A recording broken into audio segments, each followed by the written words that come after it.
não se turbe o vosso coração. João capítulo 14. Credes em Deus, disse Jesus, credes também em mim. Então vamos lá. A fé, ela é inimiga número 1 da turbulência. O turbar ganha êxito e força quando a fé perde sua força.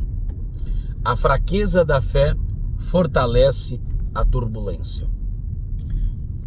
Hebreus capítulo 11, verso 33 a seguir, diz que aqueles heróis da fé apagaram não o fogo, mas a força do fogo. Então o fogo continua a queimar. A fé deles não é que não teriam mais tribulação, não seriam mais atribulados, ou não sofreriam mais turbulências. Não. A fé deles comprova-se no fato de que, em meio à tribulação, em meio à turbulência, o fogo perde a força. Isto é, continua a queimar? Sim. Continua a arder? Sim. Continua doendo? Sim. Mas apesar desta dor, eles continuam crentes. Lágrima nos olhos, crentes. Estômago vazio, crentes. Esse é o contexto da carta aos Hebreus. Não se turbe o vosso coração, disse Jesus, credes. Então a fé é o antídoto, a fé é o remédio, a fé é a cura para um coração turbulento, tribuloso, atribulado. Na casa de meu pai, disse Jesus, não haverá muitas moradas. Se não fosse assim, se não tivesse essas muitas moradas, eu teria vos dito isso, que iria preparar-vos lugar. Eu não disse que vou preparar-vos lugar porque já está preparado. O lugar já está preparado. Quem precisa preparar-se para morar neste lugar são vocês.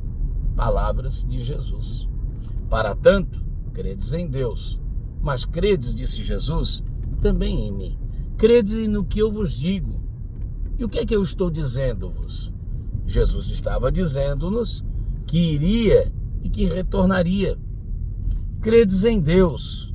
Lembra a promessa dele? Que enviaria o nosso libertador, o nosso Goel, o nosso restaurador, o nosso sanador, o nosso Mexirra. E ele não enviou? Sim, Jesus, o verbo que fez-se carne.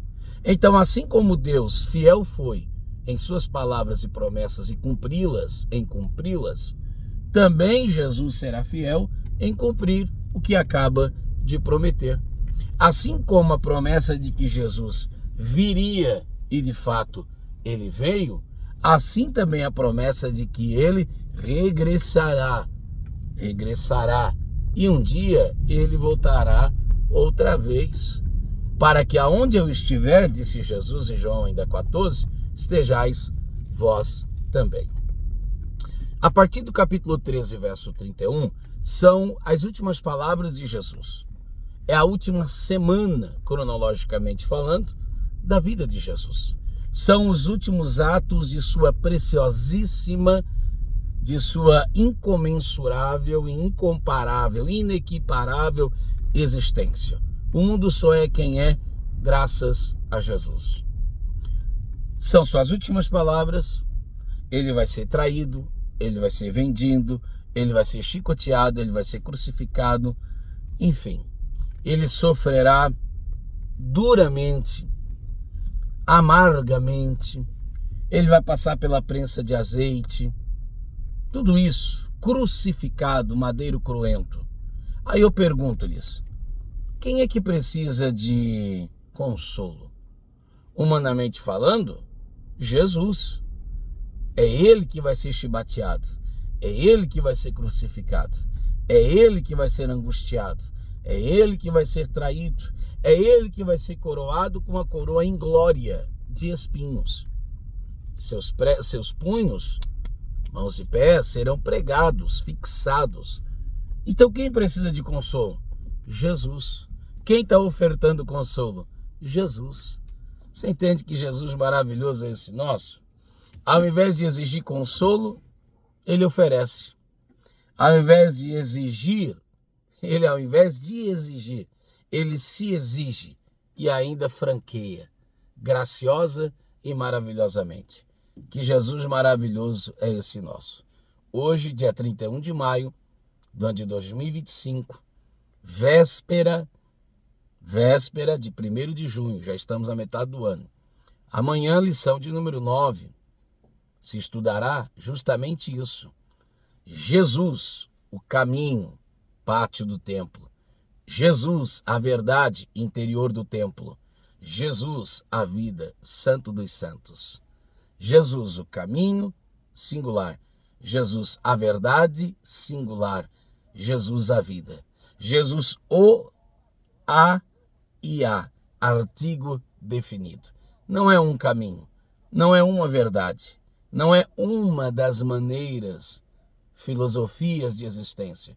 Jesus é o único caminho, Jesus é a única verdade indubitável, Jesus é a única forma de viver.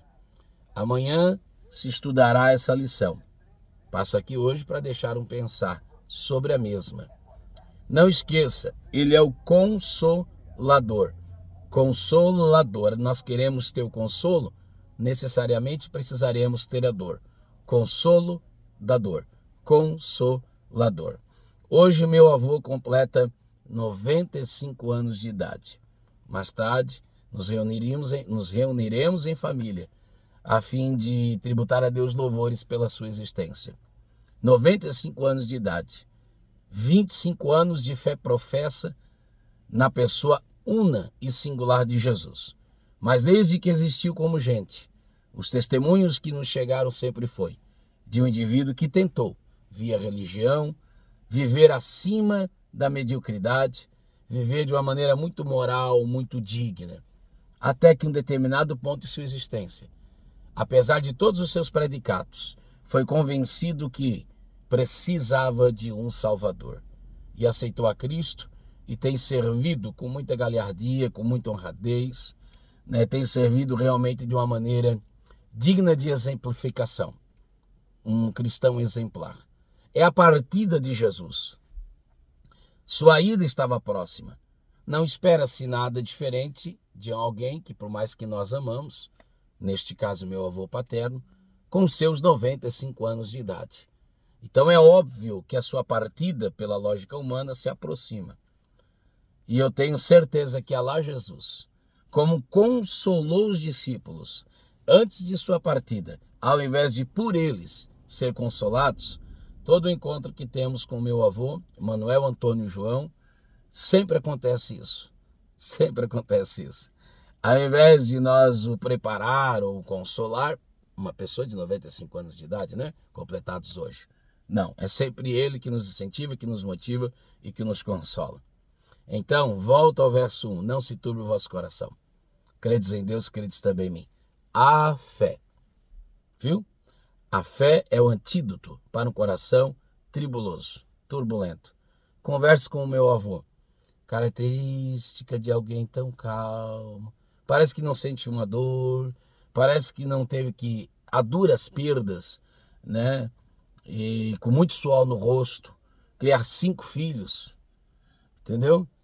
Sempre no serviço braçal, muito honrado, homem honesto, honestíssimo, um legado de moralidade.